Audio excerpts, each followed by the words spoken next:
Kementerian Lingkungan Hidup dan Kehutanan KLHK melalui Dinas Lingkungan Hidup Kota Makassar melakukan uji emisi gas buang kendaraan bermotor di sejumlah titik di Kota Makassar.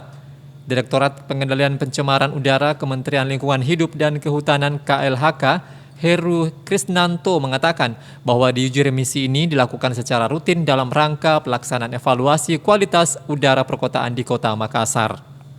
Bagi pengendara yang mengikuti uji emisi ini, Dinas Lingkungan Hidup DLH Kota Makassar akan memberikan sertifikat lulus di uji emisi bagi pemilik kendaraan.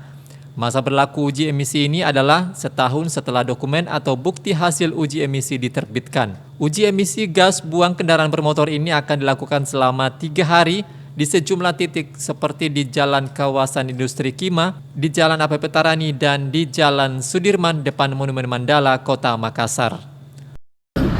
Nah, untuk target itu kita sehubungan dengan Kota Makassar ini statusnya sebagai kota metropolitan. Untuk target yang harus dicapai dalam kegiatan uji emisi dalam pelaksanaan evaluasi kualitas udara perkotaan itu ada sekitar 1.500 kendaraan. Tapi angka itu adalah angka minimal. Kalau kita bisa mencapai target yang lebih dari yang ditentukan, itu lebih bagus.